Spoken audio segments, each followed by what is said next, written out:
आज मैं आपके सामने शुक्राणु की संरचना को समझाऊंगा, जिसमें इससे पहले वाले लेक्चर में आपने पढ़ा था युग्मक जनन। युग्मकों के निर्माण की क्रिया को युग्मक जनन कहा जाता है, जिसमें हमने दो प्रकार के युग्मकों के बारे में पढ़ा था। एक नर जो युग्मक होता है वो शुक्राणु होता है, एक मादा युग्मक होता है वो अंडाणु होता है। शुक्राणु के जो निर्माण की क्रिया थी उसके लिए टॉपिक पढ़ाया गया था आपको शुक्र जनन। अंडोन्नन निर्माण की जो क्रिया है उसके लिए आपको टॉपिक पढ़ाया जाएगा अंडाणु जनन, अंड जनन। शुक्र जनन की क्रिया के परिणाम स्वरूप हमने देखा कि एक नर जन्म कोशिका से 4 शुक्राणुओं का निर्माण होता है और ये शुक्राणु संरचनात्मक रूप से एक ही प्रकार की संरचना का प्रदर्शन करते हैं। वो बात अलग है कि प्रत्येक प्राणी में शुक्राणु की संरचना क्या होती है, अलग अलग होती है। आज हम नर मनुष्य में पाए जाने वाले शुक्राणु कोशिका के बारे में अध्ययन करेंगे। तो आइए आज हम देखते हैं कि शुक्राणु की संरचना किस प्रकार की होती है। सबसे पहला प्रश्न बना, शुक्राणु क्या है? नर युग्मक शुक्राणु कहलाता है। नर युग्मक शुक्राणु कहलाता है। यही वह कोशिका है जिसके द्वारा नर मनुष्य के आनुवंशिक गुणों का मादा मनुष्य के अंडाणु तक वहन किया जाता है, पहुंचाया जाता है। तो बात हुई कि शुक्राणु क्या है। नर मनुष्य में पाए जाने वाले युग्मक का नाम होता है शुक्राणु। सभी जीवों में शुक्राणु की संरचना अलग अलग होती है। सभी जीवों में इसका आकार अलग अलग होता है, आकृति अलग अलग है, लेकिन संरचनात्मक रूप से ये एक ही प्रकार के होते हैं। मनुष्य के शुक्राणु की जो संरचना की बात करें तो चम्मचाकार होती है, चम्मच के आकार की होती है। इसकी मूल जो आकृति होती है उस आकृति के लिए मेन जो डिपेंडेंट सबसे ज्यादा जो भूमिका है वो इसमें केंद्रक निभाता है। केंद्रक की जिस प्रकार की आकृति होती है मूलतः शुक्राणु की भी वही आकृति को माना जाता है। तो हम देखते हैं कि एक प्रारूपिक शुक्राणु में कौन कौन से भाग होते हैं, इन भागों का निर्माण किससे होता है, ये भाग किस प्रकार अपनी क्रिया का प्रदर्शन करते हैं, कौन कौन से कार्यों को संपन्न करते हैं। तो बच्चे देखिए, शुक्राणु, एक प्रारूपिक शुक्राणु के 4 भाग पढ़ाऊंगा मैं आपको। कितने भाग पढ़ाऊंगा? 4। सबसे पहला भाग पढ़ाऊंगा मैं आपको हेड अर्थात सिर। दूसरा भाग मैं आपको पढ़ाऊंगा नेक, ग्रीवा। तीसरा भाग मैं आपको पढ़ाऊंगा मध्यखंड, मिडिल पीस। और चौथा भाग पढ़ाऊंगा मैं आपको पूंछ। मैंने जो डायग्राम बनाया है इस डायग्राम के आधार पर मैं आपको चारों पार्टों को डिक्लेयर कर देता हूँ। जो आपको ऊपर जो संरचना दिख रही है उस संरचना में 2 पार्ट है। एक एक्ट्रोसोम है, आगे त्रिभुजाकार संरचना में मैंने एक्ट्रोसोम को दर्शा रखा है। ये अग्रपिंड के नाम से पाई जाने वाली संरचना है और इसके पीछे गोलाकार चमचाकार रूप में एक बड़ी संरचना दिखाई दे रही है, वो केंद्रक है। केंद्रक और एक्ट्रोसोम दोनों को मिलाकर के मात्र शुक्राणु पे एक ही भाग का नाम बनता है, वो है सिर अर्थात हेड। हेड के भाग में जो बड़ा पार्ट है वो है मध्यखंड। इस मध्यखंड और सिर दोनों के मध्य में पाए जाने वाला एक सकरा जो क्षेत्र है, परिक्षेत्र है, उसको हम ग्रीवा के नाम से दर्शाते हैं। नेक यानी गर्दन यानी ग्रीवा। ग्रीवा के पीछे पाया जाने वाला जो खंड होता है उसे मध्य खंड के नाम से जानते हैं तथा इसके पीछे पाई जाने वाली संपूर्ण संरचना को पूंछ टैल के नाम से जाना जाता है। तो इस प्रकार एक प्रारूपिक जो शुक्राणु होता है उसके मुख्य रूप से कितने पार्ट होते हैं? 4। बहुत ही ज्यादा डिटेल में पढ़ाएंगे, लेकिन आपको समझा दिया है कि एक शुक्राणु में कितने पार्ट होते हैं? 4। सभी जीवों की शुक्राणुओं की आकृति भले अलग अलग हो सकती है, लेकिन वो संरचनात्मक रूप से क्या होते हैं? एक जैसे ही होते हैं। अब बात आती है हमारी कि शुक्राणु का जो सबसे प्रारंभिक भाग है वो होता है सिर। शुक्राणु का जो पहला पार्ट है, पहला जो भाग है वो सिर कहलाता है, जिसका निर्माण 2 पार्टों से मिलाकर किया जाता है, एक्ट्रोसोम और एक केंद्रक। मनुष्य के शुक्राणु में जो इसका आकार है सिर का, वो चम्मच के आकार का होता है, चम्मचाकार होता है और इसके 2 पार्टों को इसमें अटैचमेंट किया जाता है, 2 पार्टों को इंक्लूड किया जाता है जिसमें सबसे प्रथम पार्ट के रूप में मैं आपको एक्रोसोम पढ़ाऊंगा तथा उसके पीछे पाए जाने वाले बड़े पार्ट को मैं केंद्रक के नाम से पढ़ाऊंगा। तो मनुष्य के शुक्राणु में, एक प्रारूपिक शुक्राणु में पहला भाग कौन होता है? सिर। सिर के दो पार्ट हो गए, एक एक्रोसोम, एक केंद्रक। एक्रोसोम का मुख्य कार्य हो गया, नंबर 1 क्या कार्य होगा इसका कि यह अंडाणु को निषेचन के समय अंडाणु की भित्ति को गलाने का कार्य करेगा, क्योंकि इसमें विशिष्ट प्रकार के स्पर्म लाइसिन जैसे क्या पाए जाते हैं? एंजाइम पाए जाते हैं। सेकंड, जो आपका केंद्रक है वो क्या काम करेगा? इसमें जेनेटिक मटेरियल होता है, डीएनए होता है। डीएनए के अलावा हिस्टोन क्षार या हिस्टोन प्रोटीन पाई जाती है, अर्थात क्रोमेटिन का अंश पाया जाता है, जो कि आनुवंशिक गुणों को एक जीव से दूसरे जीव में ले जाने का कार्य करता है। तो कहने की जो बात आती है, सिर दो कार्यों को संपन्न करता है। एक्रोसोम के रूप में तो ये अंडाणु की भित्ति को गलाकर निषेचन की क्रिया को पूर्ण करने में हेल्प करता है, और दूसरा गुणसूत्र में पाए जाने वाले केंद्रक में पाए जाने वाले विशिष्ट रूप से विशिष्ट आनुवंशिक जो पदार्थ होते हैं वो एक जीव के गुणों को दूसरे जीव के कोशिका तक पहुंचाने का कार्य करता है। तो अब सिर को हम अगर क्लियर करते हैं तो उसके 2 पार्ट हो गए, नंबर 1 एक्रोसोम और नंबर दूसरा हो जाएगा केंद्रक। सबसे पहला पार्ट आता है मनुष्य के शुक्राणु में अग्रतम छोर पर पाई जाने वाली एक त्रिभुजाकार जो संरचना दिखा रखी है, टोपी रूपी एक संरचना दिखा रखी है, इस टोपी रूपी संरचना को एक्रोसोम कहा जाता है। इस एक्रोसोम को हम अग्रपिंडक के नाम से भी जानते हैं। ये शीर्ष भाग पर पाया जाता है, टोपी के रूप में पाया जाता है। एक्रोसोम की अगर हम बात करते हैं तो इसका उद्भव किससे होता है? तो कोशिका विज्ञान में कोशिका का एक पार्ट होता है गोल्जी काय। गोल्जी काय के द्वारा ही इसका क्या होता है? निर्माण। तो आपका एक क्वेश्चन क्लियर हो गया कि मनुष्य के शुक्राणु के प्रथम भाग सिर में जो एक्रोसोम होता है उसका निर्माण कैसे होता है? तो एक्रोसोम का निर्माण गोल्जी काय से होता है। गोल्जी काय के बारे में हमने 11th में पढ़ रखा है कि गोल्जी काय साइटोलॉजी में सेल विज्ञान का एक पार्ट है और सेल में पाए जाने वाला एक कोशिकांग होता है, जिसकी जो खोज है, डिस्कवरी है, उसकी बात करें तो कैमिलो गोल्जी नामक वैज्ञानिक ने करी थी। उसके बाद आती है कि जो एक्रोसोम होता है उस एक्रोसोम के ऊपर एक कला पाई जाती है, एक मेम्ब्रेन पाई जाती है, उसे एक्रोसोमल मेम्ब्रेन के नाम से जानते हैं। इस एक्रोसोमल मेम्ब्रेन के अंदर की ओर स्पर्म लाइसिन नामक एंजाइम बने रहते हैं। ये एंजाइम निषेचन की क्रिया के समय अंडाणु की भित्ति को गलाने में हेल्प करते हैं। इनके द्वारा जब अंडाणु की भित्ति गल जाती है तो निषेचन की क्रिया संपन्न हो जाती है। और अगर हम बात करते हैं स्तनधारियों की, तो स्तनधारियों में स्पर्म लाइसिन के स्थान पर हाइल्यूरोनिडेज नामक एक एंजाइम पाया जाता है। दोबारा बोल रहा हूं मैं, शब्द को पकड़ना, हाइल्यूरोनिडेज नामक एंजाइम पाया जाता है। किसमें? स्तनधारियों में। किसके अंदर? एक्रोसोम की एक्रोसोमल झिल्ली के अंदर।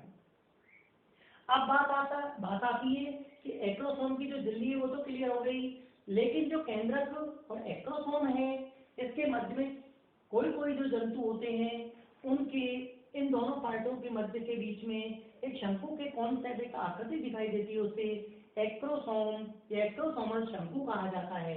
इसमें पाए जाने वाला जो साइटोप्लाज्म होता है उसे एक्रोसोमल साइटोप्लाज्म या कोशिका द्रव्य कहा जाता है, तथा इन दोनों के मध्य में केंद्रक और एक्रोसोम इन दोनों के मध्य में पाई जाने वाले रिक्त स्थान को हम परफोरेटियम कहते हैं। ये रहा शब्द आपको क्लियर कर देता हूं मैं, परफोरेटियम कहते हैं। एक्रोसोम और केंद्रक के मध्य में पाए जाने वाले स्थान को किस नाम से जाना जाता है? तो आपको मैंने क्लियर कर दिया है, परफोरेटियम के नाम से जाना जाता है। अब बात आती है कि ये तो हमारे सिर के प्रथम पार्ट एक्रोसोम की बात होती है। इसके पीछे एक्रोसोम के बाद में पाई जाने वाली जो बड़ी संरचना जो दिखाई दे रही है आपको, वो है केंद्रक। केंद्रक एक्रोसोम के पीछे पाया जाता है। आकृति का निर्धारण इसी पार्ट के द्वारा होता है। इसके अंतर्गत जो इसकी प्लाज्मा मेम्ब्रेन है उसके अंतर्गत हिस्टोन प्रोटीन और डीएनए का अंश होता है, जिन दोनों का अगर एक ही शब्दांश में हम बात करते हैं तो क्रोमेटिन कहा जाता है। ये क्रोमेटिन के रूप में पाए जाने वाले जो पदार्थ है वो गुणसूत्रीय पदार्थ के रूप में आनुवंशिक गुणों को एक पीढ़ी से दूसरी पीढ़ी में नर मनुष्य के आनुवंशिक गुणों को मादा के अंडाणु तक पहुंचाने का कार्य करते हैं। अब ये भी बात क्लियर हो गई कि जो केंद्रक है उसने जेनेटिक मटेरियल के रूप में आनुवंशिक गुणों को वहन करने का कार्य कर दिया। इससे पहले वाला जो पार्ट है एक्रोसोम, उसने भी ये क्लियर कर दिया कि एक्रोसोम के अंदर जो एक्रोसोमल झिल्ली है उसमें साइटोप्लाज्म पाया जाता है तथा उसके द्वारा स्पर्म लाइसिन नामक एंजाइम का स्त्रावण किया जाता है।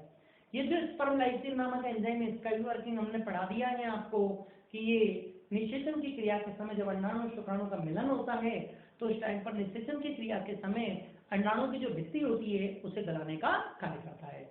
फिर इसमें एक चीज भी डिक्लेयर कर दी थी आपको कि स्तनधारियों में स्पर्म लाइसिन जो एंजाइम है इसके स्थान पर हाइल्यूरोनिडेज एंजाइम का स्त्रावण किया जाता है। अब हम दोनों पार्टों के बारे में पढ़ चुके हैं। दोनों पार्टों को हेड सिर के रूप में पढ़ाया जाता है। दोनों के वर्किंग के बारे में पता लग गया कि एक ने तो अंडाणु की भित्ति को तोड़ने का काम किया है और दूसरे ने आनुवंशिक गुणों को पहुंचाने का कार्य किया है। अब बात आती है सेकंड पार्ट ग्रीवा की। तो जो आपको डायग्राम बना हुआ है उस डायग्राम में आप देख रहे हैं कि आगे का जो पार्ट है वो पूरा का पूरा ये हेड ये सिर है और सिर के पीछे जो कलर का जो पार्ट मैंने बना रखा है वो आपको मध्यखंड या मिडिल पीस के रूप में बता रखा मैंने। इन दोनों के मध्य छोटा सा सकरा परिक्षेत्र पाया जाता है। उस परिक्षेत्र को मैं ग्रीवा के नाम से पढ़ाता हूँ। ग्रीवा नेक यानी होती है गर्दन, ग्रीवा। तो केंद्रक के पीछे इट मींस सिर का जो पार्ट है केंद्रक उसके पीछे और मध्यखंड के आगे अर्थात बीच में पाए जाने वाले सकरा छोटा परिक्षेत्र होता है।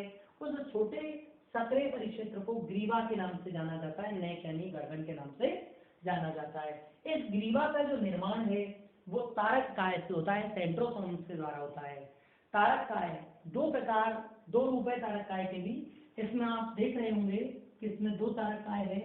एक जो केंद्रक की ओर स्थित होता है उसे समीपस्थ तारक काय कहते हैं। एक जो उसके पीछे की ओर स्थित होता है उसे हम दूरस्थ तारक काय कहते हैं।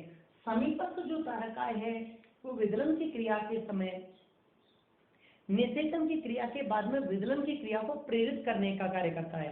जबकि सेकंड नंबर का जो तारक काय है जो पीछे की ओर पाया जाता है थोड़ा केंद्रक से दूर होता है उसे दूरस्थ तारक काय कहते हैं। और ये दूरस्थ जो तारक काय है वो आपका एक तंतु का निर्माण करता है। इस तंतु को अक्षीय तंतु एक्सेल फिलामेंट कहा जाता है। आपको देख रहे होंगे आप कि पीछे का जो दूरस्थ तारक काय है उससे एक नीले कलर की लाइन मैंने निकाली है और ये लाइन पूंछ तक बीचों बीच में होकर के पूंछ तक जा रही है।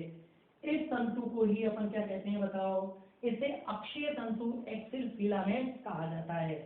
तो आपका ये भी क्लियर हो गया कि सिर के पीछे और मध्यखंड के आगे अर्थात दोनों के बीच में पाए जाने वाले सकरे छोटे पार्ट को क्या कहा जाता है? ग्रीवा कहा जाता है। ग्रीवा का निर्माण किससे होता है? सेंट्रोसोम अर्थात तारक काय से होता है। तारक काय कितने होते हैं? इसमें दो होते हैं।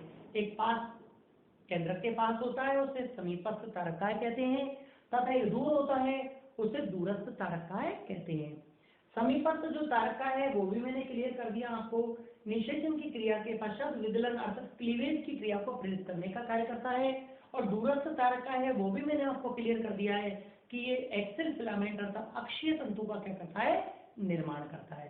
अब बात आती है हमारी तीसरे पार्ट की। मध्यखंड के रूप में मैं आपको तीसरा पार्ट पढ़ाऊंगा जो मैंने यहाँ लिखा है मिडिल पीस। ग्रीवा के पीछे पाए जाने वाले जो भाग होता है उस भाग के लिए मैं एक शब्द यूज कर रहा हूँ उसे मध्यखंड कहा जाता है। तो शुक्राणु का तीसरा पार्ट पढ़ा रहा हूँ मैं। प्रथम पढ़ाया मैंने आपको सिर, दूसरा पढ़ाया मैंने आपको ग्रीवा और तीसरा मैं पढ़ा रहा हूँ आपको मध्यखंड। मध्यखंड तो केंद्रक, केंद्रक के पीछे ग्रीवा, ग्रीवा के पीछे जो बड़ा पार्ट दिख रहा है आपको उसका नाम होता है मध्यखंड। केंद्रक के पीछे पाई जाने वाली ग्रीवा, ग्रीवा के पीछे पाए जाने वाले इस बड़े खंड का नाम मध्यखंड मिडिल पीस कहा जाता है। इसका निर्माण किससे होता है? इसका निर्माण माइटोकॉन्ड्रियाओं के द्वारा होता है। इसमें एक से अधिक माइटोकॉन्ड्रिया पाए जाते हैं। माइटोकॉन्ड्रिया जैसे कोशिका में पढ़ाते हैं हम, कोशिका का शक्ति गृह, the power house of cells के नाम से जाना जाता है इसको। तो माइटोकॉन्ड्रिया जो होते हैं वो इस मिडिल पीस में, मध्य जो खंड है इसमें एक निश्चित कुंडलन के रूप में पाए जाते हैं। सर्पिलाकार कुंडलन के रूप में व्यवस्थित होते हैं, स्थित होते हैं, सिचुएटेड होते हैं। तो आज हम बात करते हैं कि मध्य खंड का जो निर्माण है, शुक्राणु में मध्य खंड का जो निर्माण है वो माइटोकॉन्ड्रिया की सहायता से होता है। और ये सभी छोटे छोटे माइटोकॉन्ड्रियन ये क्या करते हैं? एक निश्चित फ्रीक्वेंसी में आवृत्ति पर एक कुंडलन सर्पिलाकार कुंडलन के रूप में उसमें स्थित होते हैं। अब बात आती है कि इसके ऊपर पाई जाने वाली जो कला है उसके अंदर मैंने ग्रीन कलर के डॉट लगा रखे हैं, वो है साइटोप्लाज्म कोशिका द्रव। तो माइटोकॉन्ड्रियाओं के चारों ओर पाया जाने वाला जो गाढ़ा कोशिका द्रव होता है उसे मैनचेट कहा जाता है। क्या कहा जाता है? मैनचेट। मैं दोबारा से बोल रहा हूँ, माइटोकॉन्ड्रिया जो मध्यखंड होता है उसमें माइटोकॉन्ड्रिया के चारों ओर जो आपका गाढ़ा कोशिका द्रव पाया जाता है, बिल्कुल जो सॉलिड आपका गाढ़ा है, और जो साइटोप्लाज्म है उसको मैनचेट कहा जाता है। ये मैंने डिक्लेयर कर दिया है, लिख रखा है, अंडरलाइन कर दिया है, इसे मैनचेट कहा जाता है। और मध्यखंड में पाए जाने वाले जो माइटोकॉन्ड्रिया को सर्पिलाकार कुंडलन के रूप में व्यवस्थित होते हैं उसके लिए हम शब्द यूज करते हैं निवेन कर्म। उस व्यवस्था को किस नाम से जाना जाता है? निवेन कर्म के नाम से जाना जाता है। मध्य खंड में, मिडिल पीस में माइटोकॉन्ड्रिया सर्पिलाकार कुंडलन के रूप में पाए जाते हैं, और ये सर्पिलाकार जो कुंडलन होता है, इस सर्पिलाकार कुंडलन की जो व्यवस्था होती है उसे निवेन कर्म के नाम से जाना जाता है। माइटोकॉन्ड्रिया के बारे में अपन ने बताया था अभी कि कोशिका का शक्ति गृह कहलाता है, तो काम तो वही करेगा। यहाँ पर भी इसमें क्या है, एनर्जी मेंटेन करता है, ये ऊर्जा को संचित रखता है, स्टोर रखता है। तो जब शुक्राणु अंडाणु की ओर गति करेगा तो उसे गति करने के लिए एनर्जी की आवश्यकता होती है, तो वहां पर माइटोकॉन्ड्रियाओं के द्वारा एनर्जी प्रदान की जाएगी, ऊर्जा प्रदान की जाएगी। इसीलिए हम बोल सकते हैं कि जो मध्य खंड है वो शुक्राणु को गति के लिए, गतिशीलता के लिए ऊर्जा प्रदान करने का कार्य करता है। पहले का काम क्लियर हो गया। सिर में 2 पार्ट है, दोनों के कार्य अलग अलग हो गए। ग्रीवा में काम आपको बताया था, दोनों क्लियर हो गए। उसके बाद जो मध्यखंड है वो भी मैंने आपको क्लियर पढ़ा दिया। तो अब मैं आपको पढ़ाता हूँ शुक्राणु का चौथा जो पार्ट है उसका नाम होता है पूंछ। पूंछ को इंग्लिश में टेल कहा जाता है। आपके मध्यखंड के यहाँ से नीले कलर में मैं उंगली लगा रहा हूँ, यहाँ से लेके अंत तक पाई जाने वाला लंबी सक्रिय जो संरचना है, इस लंबी सक्रिय संरचना के लिए एक शब्द यूज किया गया है, वो है पूंछ, टेल। तो मध्यखंड के पीछे पाई जाने वाली शुक्राणु की संरचना को क्या कहा जाता है? पूंछ कहा जाता है। इस पूंछ को मैं 2 भागों में डिक्लेयर कर रहा हूँ। पहली बात, दूरस्थ तारकाय से निर्मित होने वाला जो अक्षीय तंतु है, वो अक्षीय तंतु मध्यखंड से निकलकर पीछे तक जाता है। इसके दोनों ओर पाई जाती है वो है आपकी जीवद्रव कला, प्लाज्मा मेम्ब्रेन, और इसके मध्य में ग्रीन कलर के जो डॉट लग रहे हैं वो है कोशिका द्रव। तो 3 पार्ट बोल दिए मैंने, जीव द्रव कला, प्लाज्मा मेम्ब्रेन, एक इसके अंदर पाया जाने वाला कोशिका द्रव, और एक बीचों बीच में से गुजरने वाला अक्षीय तंतु। अक्षीय तंतु को जहां तक कोशिका द्रव ने घेर रखा है वहां तक जो पूंछ का भाग होता है उसको मुख्य खंड, मेन पीस कहा जाता है। दोबारा से गौर करिए, मैं बोल रहा हूं कोशिका द्रव के द्वारा अक्षीय तंतु को जहां तक कंप्लीटली कवर्ड कर रखा है, आवृत कर रखा है, कोशिका की झिल्ली तो बाहर की ओर है, ये कोशिका की झिल्ली है दोनों ओर, इसके बीचों बीच में से जो फिलामेंट जा रहा है वो है आपका एक्सेल फिलामेंट अक्षीय तंतु। अक्षीय तंतु के चारों ओर मैंने डॉट डॉट डॉट डॉट लगाए, वो है कोशिका द्रव। तो कोशिका द्रव अक्षीय तंतु को जहां तक कवर्ड करेगा, पूंछ के उस भाग के लिए अपन शब्द यूज करते हैं मुख्य खंड, जबकि इसके पीछे जो भाग है उसको मैंने आपको अंतः खंड के नाम से पढ़ाया है। लेकिन ध्यान रहे, अंतः खंड नाम जब दूंगा मैं जब कोशिका द्रव अक्षीय तंतु को आवृत नहीं करेगा, तो उस स्थिति में मैं उसे अंतः खंड के नाम से जानूंगा।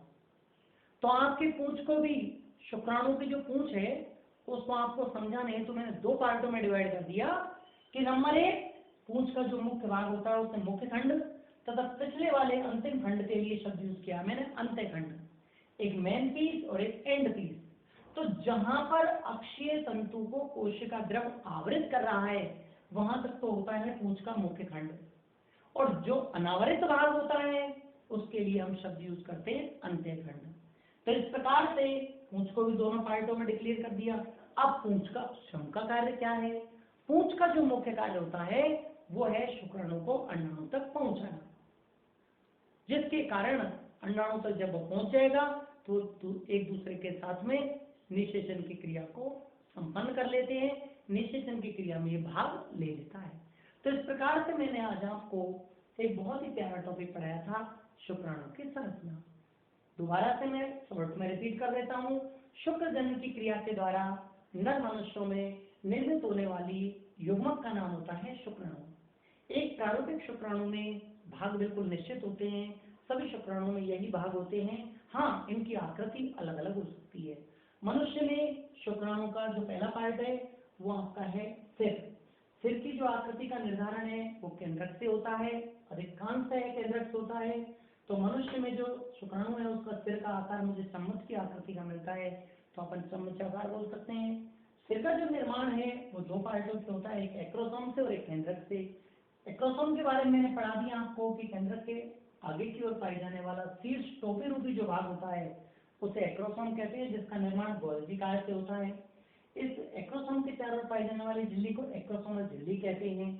इस एक्रोसोमल झिल्ली के अंदर पाए जाने वाले एंजाइम को स्पर्म लाइसिन कहते हैं, जो कि निषेचन की क्रिया के समय अंडाणु की भित्ति को गलाने का कार्य करते हैं। अगर स्तनधारियों की बात करें तो स्तनधारियों में हाइल्यूरोनिडेज नामक एंजाइम पाया जाता है। एक्रोसोम के पीछे पाई जाने वाली बड़ी संरचना को, जो कि इसकी आकृति का निर्धारण कर रही है सिरकी का, उसको हम केंद्रक कहते हैं। केंद्रक एक्रोसोम के पीछे होते हैं, आकृति का निर्धारण करता है तथा उसमें आनुवंशिक पदार्थ डीएनए और क्षारीय हिस्टोन प्रोटीन पाया जाता है, जो कि आनुवंशिक गुणों को वहन करने का कार्य करता है। बाद में बात आती है ग्रीवा। सिर और मध्यखंड दोनों के मध्य में पाए जाने वाला सकरा परिक्षेत्र क्या कहलाता है? ग्रीवा, जिसका निर्माण किससे होता है? तो मैंने बता दिया आपको, तारकाय से। इसमें दो तारकाय है, पहले का नाम समीपस्थ तारकाय, दूसरे का नाम दूरस्थ तारकाय। समीपस्थ तारकाय निषेचन के पश्चात विदलन की क्रिया को, क्लीवेज की क्रिया को क्या करता है? प्रेरित करता है। और दूरस्थ तारकाय तंतु का निर्माण करता है, जिसे अक्षीय तंतु एक्सिल फिलामेंट कहा जाता है, जो पूंछ के निर्माण में भाग लेता है। तीसरे नंबर पर मैंने आपको पढ़ाया था मिडिल पीस अर्थात मध्यखंड। मध्यखंड ग्रीवा के पीछे पाया जाने वाला भाग है। इसका निर्माण माइटोकॉन्ड्रिया से होता है। माइटोकॉन्ड्रिया का जो सीधा संबंध है वो आपको पता है, ऊर्जा से होता है, अर्थात इसमें ऊर्जा स्टोर रहती है, संचित होती है। माइटोकॉन्ड्रिया के चारों पाए जाने वाले कोशिका द्रव के लिए हम शब्द यूज करते हैं मैनचेट। तो गाढ़ा जो कोशिका द्रव पाया जाता है माइटोकॉन्ड्रिया के दोनों ओर, उसे हम मैनचेट कहते हैं। तथा जो मध्यखंड है उसमें माइटोकॉन्ड्रिया जो होते हैं वो एक निश्चित सर्पिलाकार कुंडल में व्यवस्थित होते हैं। इस प्रकार की जो व्यवस्था होती है उसे निवेन कर्ण कहा जाता है। इस प्रकार से मैं बोल सकता हूँ कि कंप्लीटली जो मध्यखंड होता है उसके माइटोकॉन्ड्रिया में ऊर्जा संचित होती है और ये शुक्राणु को अंडाणु तक पहुंचने में क्या करती है? काम आती है। अंतिम जो पार्ट है वो मैंने आपको पढ़ा दिया, टेल यानी 4 नंबर पर पूंछ। पूंछ को मैंने दो भागों में बांट दिया आपके, एक मुख्य खंड और एक अंत्यखंड। पूंछ का निर्माण 3 चीजों से होता है, एक प्लाज्मा मेम्ब्रेन जो चारों ओर पाई जाएगी, उसके बीचों पाया जाने वाला कोशिका द्रव तथा बीचों बीच में होकर गुजरने वाला अक्षीय तंतु। इन तीनों चीजों से मिलकर के पूंछ का निर्माण होता है। जहां तक कोशिका द्रव जो साइटोप्लाज्म है वो एक्सिल फिलामेंट को अर्थात अक्षीय तंतु को घेरेगा, वहां तक तो इसका पार्ट कहलाएगा मुख्य खंड। और जहां पर एक्सेल फिलामेंट कोशिका द्रव से घिरा नहीं रहेगा, अनावृत रहेगा, वहां पर इसका नाम हो जाता है अंत्यखंड। इस प्रकार पूंछ के द्वारा एक शुक्राणु का अंडाणु तक पहुंचाने का कार्य किया जाता है। मुझे आशा है कि मैंने 2 बार इसको रिपीट किया है, 100% सभी बच्चों के शुक्राणु की संरचना समझ में आ गई होगी। इसको मैंने यहाँ पर नामांकित भी कर रखा है। सबसे ऊपर पाई जाने वाली संरचना एक्टोसोम कहलाती है, उसके नीचे बड़ा जो संरचना दिखाई दे रही है, पार्ट दिखाई दे रहा है, वो आपका केंद्रक है।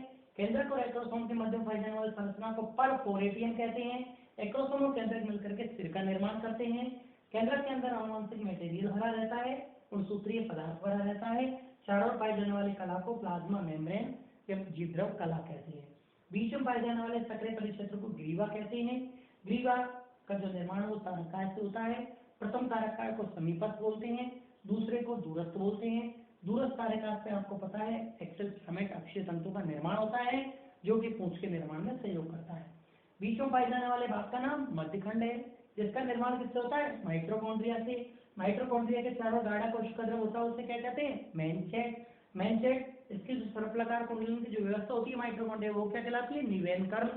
तथा इसके पीछे पाई जाने वाली लंबी पतली जो संरचना है, उस लंबी पतली संरचना के लिए हम क्वेश्चन को क्लियर करते हैं, वो है पूंछ। पूंछ के भी दो पार्ट कर दिए मैंने, मुख्य खंड और अंत्यखंड।